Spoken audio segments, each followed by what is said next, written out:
بسم اللہ الرحمن الرحیم۔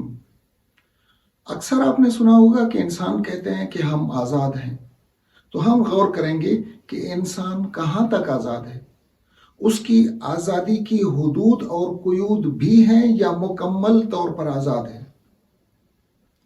جب انسانی پیدائش پر ہم غور کرتے ہیں تو انسان حدود اور قیود کا پابند ہے۔ لازمی ہے کہ ماں اور باپ کے توسط سے انسان کی تخلیق ہو۔ ان دونوں کے ملاپ کے بعد بھی انسان بہت سارے سٹیپس میں، بہت سارے مدارج میں انسان مجبور، لاچار اور بے بس ہوتا ہے۔ اس کی اپنی مرضی، ارادہ اور اختیار اس میں شامل نہیں ہوتا۔ جس وقت ماں اور باپ کے ملاپ کے بعد ایک انسان ایک سیل کی شکل میں ہوتا ہے، ایک خلیے کی شکل میں ہوتا ہے، اس پر بھی پابندیاں عائد ہوتی ہیں، فطری پابندیاں، اللہ کے قانون اس کے اوپر نافذ ہوتے ہیں۔ اگر ہم بایولوجیکلی تھوڑا سا دیکھیں تو یہ ایک سیل جو ہے یہ فرٹیلائزیشن کے بعد پھر حرکت کرنا شروع کرتا ہے اور اس کے اپنے جسم سے نکلنے والے مواد کو اپنے اوپر لپیٹنا شروع کرتا ہے، ایک جھلی اپنے اوپر بنا لیتا ہے۔ اگر یہ جھلی بنانے میں ناکام ہو جائے تو اس کی زندگی کی ابتدا ہی نہیں ہوگی۔ پھر یہ لڑھکتے ہوئے، روٹیٹ کرتے ہوئے چلتا ہے اور آگے جا کر رحم میں کسی جگہ چپک جاتا ہے۔ اگر یہ چپکنے میں ناکام ہو جائے تب بھی زندگی کی ابتدا نہیں ہوگی، ویسٹ ہو جائے گا، ضائع ہو جائے گا۔ اب جب چپک جاتا ہے اس کے بعد پھر قانون فطرت ہے کہ وہ وہاں سے اپنی غذا حاصل کرے۔ اس کی غذا کے حصول کے لیے وہ تھوڑا تھوڑا چوستا ہے، سک کرتا ہے اور پھر والدہ کے خون سے اپنی غذا حاصل کرتا ہے۔ پابندیاں ہیں، فطری پابندیاں ہیں۔ اگر یہ پروسیس نہ ہو کسی بھی وجہ سے تو اس کی زندگی کی ابتدا ہی نہیں ہوگی۔ اس کے بعد میں پھر ایمبریو ہے اور پھر اس کے بہت سارے مسائل ہوتے ہیں، بہت سارے درجات ہوتے ہیں۔ پہلے خون کا لوتھڑا، جمع ہوا خون، قرآن یہی کہتا ہے، جمع ہوا خون ہوتا ہے، پھر اس میں ہڈیاں بنتی ہیں، پھر اس میں جسمانی اعضاء کی نشو و نما ہوتی ہے۔ اس کے بعد میں کون سی چیز کہاں پر ہونی چاہیے، کون سی چیز کہاں پر ہونی چاہیے، کس چیز کا کیا فنکشن ہے، کس چیز کا کیا فنکشن ہے، کتنی تعداد میں کون سی چیز ہونی چاہیے، دماغ کہاں پر ہونا چاہیے، آنکھیں کہاں پر ہونی چاہیے، کان کہاں پر ہونے چاہیے، کان ایک ہو یا دو ہو، آنکھیں دو ہو یا ایک ہو، ناک ایک ہونی چاہیے یا دو ہونی چاہیے، دل ایک ہونا چاہیے، پھیپھڑے دو ہونے چاہیے، گردے دو ہونے چاہیے۔ کبھی آپ نے سنا ہے کہ کسی شخص کے 4 گردے ہوں، 3 گردے ہوں؟ جگر کسی شخص میں 2 پائے جاتے ہوں، کسی شخص میں دماغ 2 پائے جاتے ہوں، دل 2 پائے جاتے ہوں؟ قطعاً نہیں ہوتا۔ چاہے وہ مسلمان ہو، چاہے ہندو ہو، چاہے عیسائی ہو، چاہے یہودی ہو، چاہے کسی بھی مذہب کے ساتھ اس کا تعلق ہو، لیکن یہ فطری پابندیاں ہر شخص پر لاگو ہوتی ہیں۔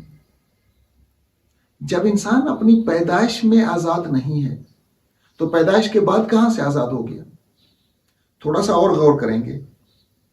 جب انسان پیدا ہوتا ہے تو وہ انتہائی لاچار، بے بس مخلوق ہوتا ہے۔ اسے ضرورت ہوتی ہے کہ اس کو فیڈ کرایا جائے، اس کو ضرورت ہوتی ہے کہ اس کو نہلایا جائے، اس کو ضرورت ہوتی ہے کہ اس کا لباس تبدیل کیا جائے۔ انسان کو ضرورت ہوتی ہے کہ اس کی غذا بھی ایسی ہونی چاہیے جو بے انتہا لطیف ہو، بہت ہلکی ہو، آسانی کے ساتھ اس کے جسم کے ساتھ مماثلت رکھے، اس کی غذائی ضروریات کو بھی پورا کرے۔ اللہ تبارک و تعالیٰ نے یہ تمام انتظام فرما دیا۔ رہی بات یہ کہ اگر ہم اپنی مرضی سے، اپنے اختیار سے اگر ہم چھوٹے بچے کو روٹی کھلانا شروع کر دیں تو وہ سروائیو نہیں کر سکے گا، زندہ نہیں رہے گا۔ چھوٹے بچے کو ہم بھینس کا دودھ پلانا شروع کر دیں بہت مشکل ہو جائے گا، اس کی صحت اور اس کی زندگی برباد ہو جائے گی۔ اس کے اوپر فطری پابندیاں ہیں. جب پیدائش کے بعد پھر مراحل ہوتے ہیں. پہلے مرحلے میں الٹا ہونا سیکھتا ہے خود فطری طور پر، نہ اس کو ماں سکھاتی ہے نہ باپ سکھاتا ہے.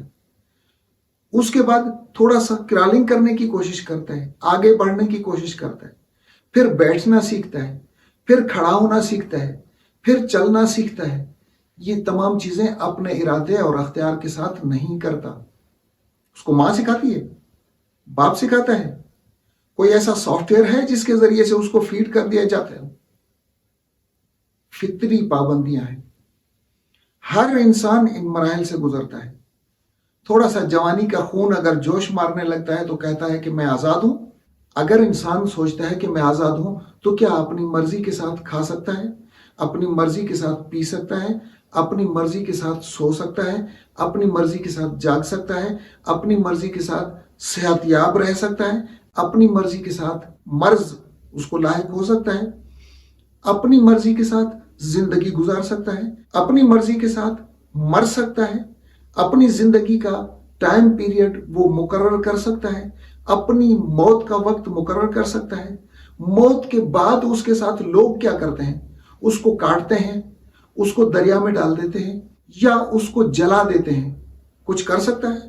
بہت ساری چیزیں انسان کی زندگی سے پہلے، انسان کی زندگی کے دوران اور انسان کی زندگی کے بعد یہ فطری پابندیاں ہوتی ہیں جو انسان کے اوپر لاگو ہوتی ہیں اور ہر انسان کے اوپر یہ لاگو ہوتی ہیں. تو یہ جو جوانی کا تھوڑا سا حسن، خوبصورتی، آواز اور اس طرح کی جو چیزیں ہیں، یہ اگر کسی شخص کو میسر آ جاتی ہیں اللہ کی نعمت کے طور پر، تو انسان اپنے کپڑوں میں نہیں سماتا. انسان کہتا ہے کہ میں کوئی چیز ہوں، اور پھر اس میں مبتلا ہو کر، اس میں مبتلا ہو کر انسان اللہ تبارک و تعالیٰ کی نافرمانی میں مبتلا ہو جاتا ہے اور یہ سوچتا ہے کہ جو کچھ میں کر رہا ہوں یہی ٹھیک ہے. پھر وہ اللہ کی حدود کو پامال کرنا شروع کرتا ہے، اللہ کی قیود کو پامال کرنا شروع کرتا ہے. تب پھر وہ نافرمانوں میں شمار ہوتا ہے اور اللہ کی پکڑ کا مستحق قرار پاتا ہے. ضرورت اس بات کی ہے کہ جس طرح سے انسانی زندگی کی ابتدا میں اس کے اوپر پابندیاں ہیں، زندگی کے دوران اس کے اوپر پابندیاں ہیں، تو بالکل اسی طرح سے انسان اپنی دانست میں بھی اللہ کے مقرر کیے ہوئے اصولوں کو سامنے رکھے، اسی کے مطابق زندگی گزارے، تب اس کی زندگی ایک کامیاب زندگی کہلائے گی. ورنہ قرآن کہتا ہے کہ انسان کی زندگی خسارے کی زندگی ہے اگر وہ اللہ کے اصولوں کے مطابق زندگی نہیں گزارتا، اپنی منمانی کرتا ہے، اپنے آپ کو کچھ سمجھتا ہے اور پھر اس سوچ اور سمجھ کے پیچھے پھر وہ اللہ کی نافرمانی میں مبتلا ہو جاتا ہے. تب یہ خسارے والی زندگی ہوتی ہے.